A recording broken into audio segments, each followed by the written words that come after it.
It's funny how a place can feel like home and a prison all at once. For me, that place was the old farmhouse just outside of Cedar Creek. My name's Alex, and I'm 28, but I might as well be 80 given how much time I've spent cooped up in this relic. Most guys my age are chasing careers, maybe a girl, definitely some kind of excitement. Me? I inherited a money pit and a legacy of quiet, unsettling isolation. My grandparents, God rest their souls, lived here their entire lives, and they left it to me when they passed a few years back. Everyone expected me to sell it, to pack up the dust and the memories and head for the city lights. But there was something, a strange pull that kept me here. Maybe it was obligation, maybe it was just inertia, but I stayed. The house itself is a character, a sprawling two-story structure with a wraparound porch that creaks like an old man's knees. It's got more secrets than a politician, I swear. Every floorboard whispers, every window rattles a silent tale. Most of the original furniture is still here, heavy, dark wood pieces that absorb the light rather than reflect it. The air always carries a faint scent of dust, and something else, something metallic and old, like forgotten pennies. I've tried airing it out, scrubbing it clean, but that smell persists, clinging to the fabric of the place. My days here are pretty solitary. I do a bit of freelance graphic design work from an old desk in what used to be my grandfather's study. It helps pay the bills, barely. The nearest town, Cedar Creek, is small, the kind of place where everyone knows your business and has known it since you were in diapers. I go there for groceries, sometimes a coffee, but I don't linger. Most of the folks there remember my grandparents, and their eyes hold a certain pity when they look at me, a silent understanding of the burden I've taken on. They don't say it, but I can feel their unspoken thoughts. Poor Alex, stuck in that old house. The nights are the worst. That's when the house truly comes alive. Not with ghosts, not in a supernatural sense, at least not that I've ever seen, but with a different kind of life. Sounds, so many sounds. The wind isn't just wind, it's a mournful wail through the gables. The heating system clanks and groans like a dying beast. And then there are the other noises, the ones that don't quite fit. Footfalls on the floorboards above when I'm alone downstairs, soft and deliberate. The rustle of something in the walls, not rats, something heavier, slower.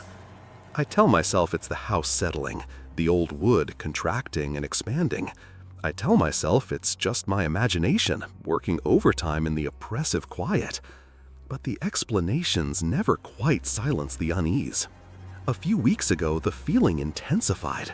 It started subtly, a feeling of being watched, even when I knew I was alone. I'd be working on my computer, focused on a design, and a prickle would run down my spine. I'd glance up, quick and sudden, but there would be nothing, just the familiar, dust-moted stillness of the room. Then things started to move, little things at first. A book on the shelf that I was sure I'd left upright would be lying flat. A kitchen cabinet door, which I always made sure to close tightly, would be ajar by an inch or two. I'd rationalize it away, blaming myself for being forgetful, attributing it to drafts. But the frequency increased. It was no longer an occasional anomaly. It was a pattern. Last night was different. I was in bed, trying to read, when I heard it. A distinct scratching sound coming from inside the walls, right behind my headboard. It wasn't the skittering of mice. This was slower, more deliberate, like something dragging rough fingernails across wood. My heart hammered against my ribs. I threw off the covers, grabbed my phone for a flashlight, and pressed my ear against the wall. The scratching stopped. Silence. I waited, breathing shallowly, straining to hear anything. Nothing. Just the frantic beat of my own pulse. I pulled away, feeling foolish. Just my imagination again, playing tricks. But as I lay back down, I caught a glimpse of something. On the wall, directly above where the scratching had been, was a faint mark. A thin, almost imperceptible line, like a fresh scratch on the old wallpaper. It hadn't been there before. I traced it with my finger, a shiver running through me. It wasn't deep, but it was definite. My rational mind was screaming for an explanation, but a colder, more primal fear was starting to take root. This house, it wasn't just old. It felt active. And whatever was active, it was making its presence known. I didn't sleep much after that. The silence in the room felt heavy, pregnant with unspoken things. I kept my eyes fixed on that faint mark, watching it as if it might deepen or multiply in the darkness. The sun couldn't come up fast enough. The next morning, the scratch mark was still there, a thin, stark line against the floral pattern of the wallpaper. The sunlight streaming through the window made it even clearer, almost mocking me. My first instinct was to tear down the wallpaper, to rip open the wall and see what was behind it. But then common sense, or perhaps just plain fear, kicked in. What if I found something? What if I didn't? Either way, the dread wouldn't just vanish. It would just change form. I tried to convince myself it was an old imperfection, something I just hadn't noticed before. But that was a lie, and I knew it. My mind kept replaying the slow, deliberate scratching sound, the kind of sound a fingernail, or something worse, might make. I spent the day trying to distract myself. I threw myself into my work, designing a logo for a new coffee shop in Cedar Creek. Usually, I enjoy the creative process, the way ideas take shape on the screen. But yesterday, my focus was shot. Every creak of the house, every distant chirp of a bird made me jump. I found myself constantly scanning the room, my eyes darting to shadows, to corners where something might be lurking just out of sight. My coffee went cold, untouched. I ate a sad, solitary sandwich at my desk, the silence of the house pressing in on me. As dusk approached, a new kind of anxiety began to coil in my stomach. The thought of another night in that bedroom, with that scratch mark on the wall, was unbearable. I considered sleeping on the couch downstairs, but that felt like admitting defeat, like letting whatever was in the walls drive me from my own room. Besides, what if it followed me? The idea sent a chill straight through me. So I resolved to stay put, to face it, or at least try to. I even left the bedroom light on, a small act of defiance against the encroaching darkness. The night started quietly, almost deceptively so. I lay in bed, reading a book, forcing myself to concentrate on the words, trying to drown out the silence. An hour passed, then two. My eyelids grew heavy. Just as I was drifting off, it started again. Not scratching this time, but a soft, rhythmic thump, thump, thump. It was coming from the floor directly above my bedroom, the attic. I'd been up there a few times, mostly to store old boxes. It was a dusty, forgotten space, filled with my grandparents' forgotten belongings. But there was nothing up there that should be making a rhythmic thumping sound. My blood ran cold. This wasn't settling. This wasn't the wind. This was distinct, deliberate. I sat bolt upright, my heart hammering like a drum against my ribs. I held my breath, listening intently. Thump, thump, thump. It continued, slow and steady, like someone was methodically dropping something heavy, or perhaps taking slow, heavy steps across the attic floor. I fumbled for my phone, my hand shaking so much it almost slipped. I switched on the flashlight, its beam cutting a shaky path through the gloom of my room. The thumping continued, relentless. I knew I had to go up there. It was a stupid, reckless thought, but it was also an overwhelming one. Curiosity, mixed with a desperate need to confront whatever this was, propelled me out of bed.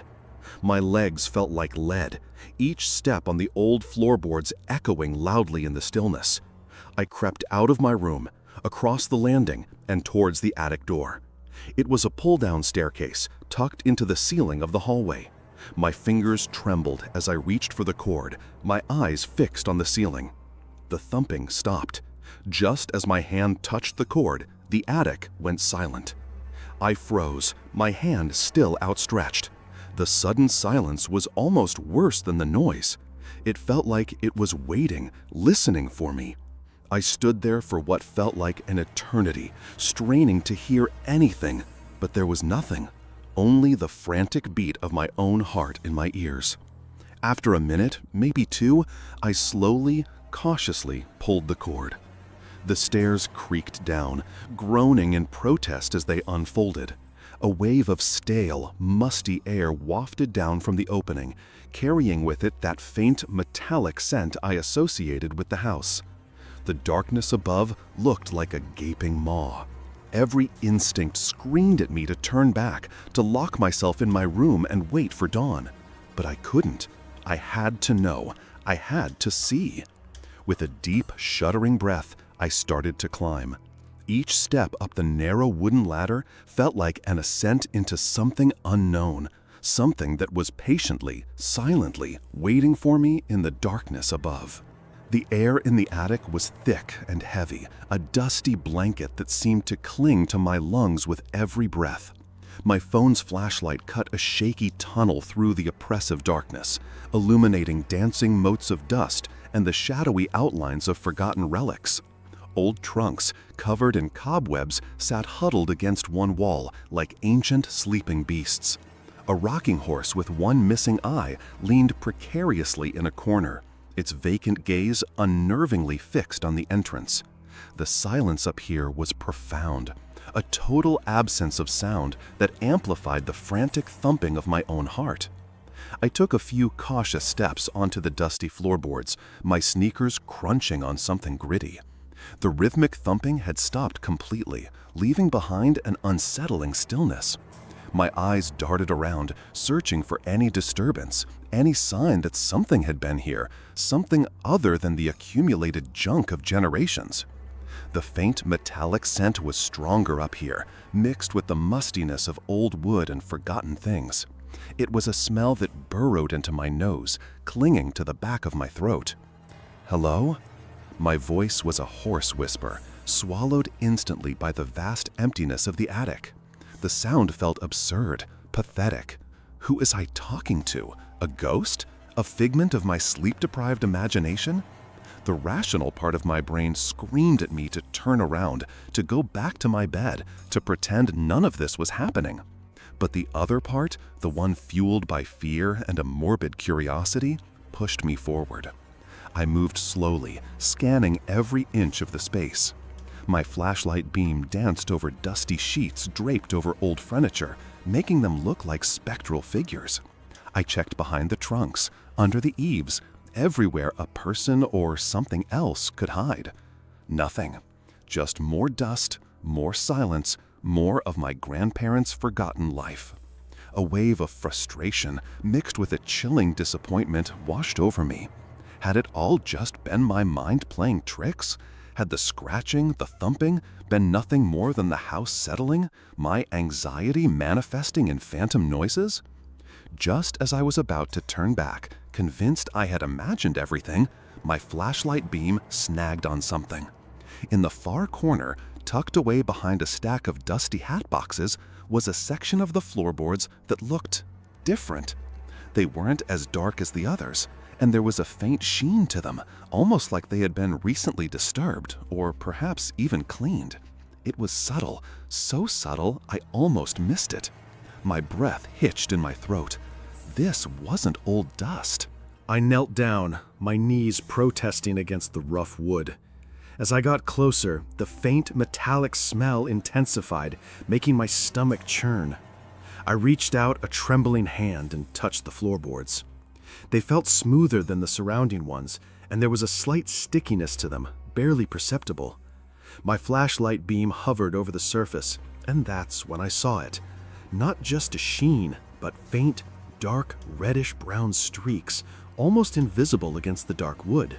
It looked like dried rust, or something worse. My mind was racing, trying to find a logical explanation. Rust? From what? There were no exposed pipes or metal objects in that immediate area. I pressed my fingers against one of the streaks, then quickly pulled them away, a cold knot forming in my stomach. It didn't feel like rust. It felt organic. Then I saw something else. On the wall directly above these peculiar floorboards, barely visible in the dim light, was another mark. Not a scratch this time, but a faint, smudged handprint. It was small, almost childlike, but the fingers were long and slender. It wasn't a print made by dust or dirt. It was as if something had been pressed there with a faint, dark residue. My flashlight beam lingered on it, and the hairs on my arms stood on end. My breath caught in my throat. This wasn't my imagination. This wasn't the house settling. Something had been here. Something had been active, and whatever it was, it had left its mark. A cold dread, far more potent than any fear of ghosts, began to seep into my bones. This felt real, tangible, and utterly terrifying. I scrambled backwards, my eyes glued to the smudged handprint, to the peculiar stains on the floor. Every fiber of my being screamed at me to run, to get out of this house, to never look back. But as I stumbled away, my foot caught on something. I looked down, my flashlight illuminating a small wooden box, half hidden beneath a tattered old blanket. It looked like an old keepsake box, and it was slightly ajar. A single, small, tarnished silver locket lay half spilled out. It looked ancient, intricately carved, but unsettlingly dark. My heart hammered. The silence of the attic felt heavy, watching, waiting for me to make my next move. My breath hitched, and a cold dread, far deeper than I'd felt before, settled in my chest. The tarnished silver locket lay half exposed, catching the beam of my flashlight, its intricate carvings looking almost sinister in the dim light. It wasn't just old, it felt ancient, radiating a forgotten history. Every fiber of my being screamed at me to leave it, to run from this place and never look back. But my hand, almost as if guided by an unseen force, reached out and plucked the locket from the box. It was heavy, cold to the touch, and strangely warm the moment my fingers closed around it. The silver was so dark it was almost black, and as I turned it over, I saw a small, almost imperceptible clasp on the side.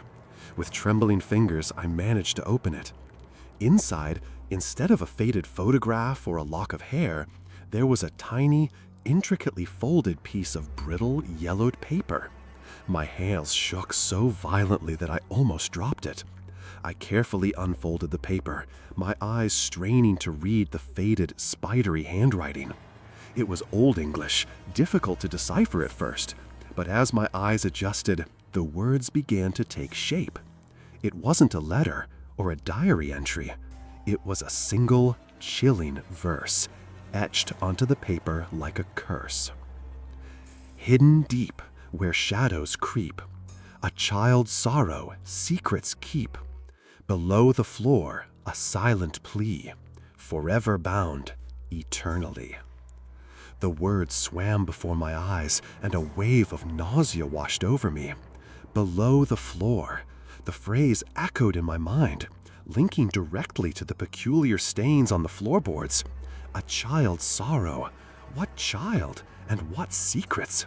My mind raced, piecing together the fragments of what I had seen, what I had heard. The scratching, the thumping, the small handprint. I looked from the locket to the disturbed floorboards, then back to the cryptic verse. My grandparents had lived here their entire lives. They were quiet people, always kind, but intensely private. They never spoke about the history of the house beyond generalities. Could they have known something? Could they have hidden something? The thought sent a fresh shiver down my spine. My gaze returned to the floorboards. The stains seemed to deepen, to take on a more sinister hue in the beam of my flashlight. I remembered the distinct thumping sound, slow and rhythmic, directly from this spot. It wasn't just things settling. It was something, someone moving. The truth, or at least the horrifying possibility of it, began to solidify in my mind. I couldn't stay here another moment. I had to get out. My legs felt like jelly, but I pushed myself up, clutching the locket in my hand. I scrambled backwards, away from the disturbing corner, my eyes darting frantically around the attic, suddenly seeing the familiar objects as grotesque, silent witnesses.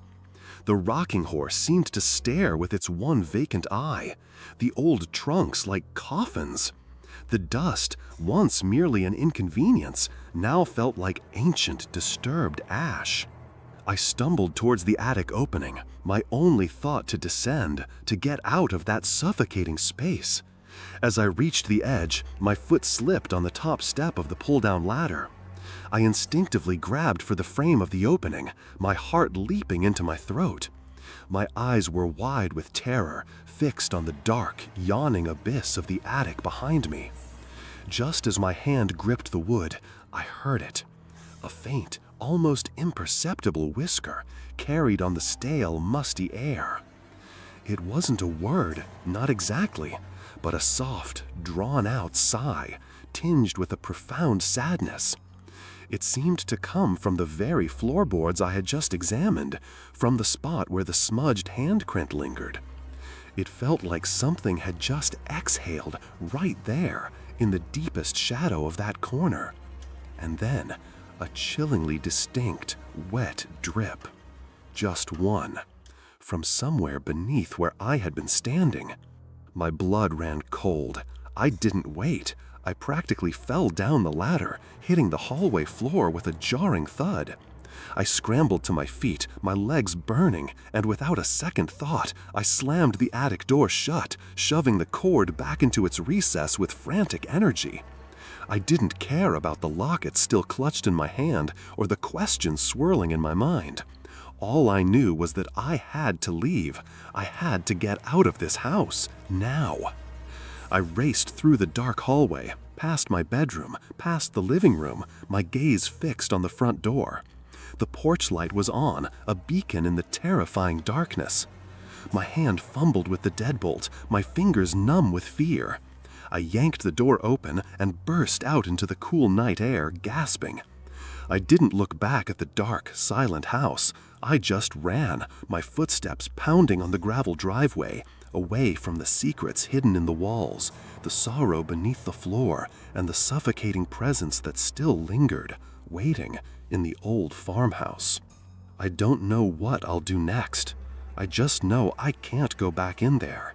Not tonight. Maybe not ever.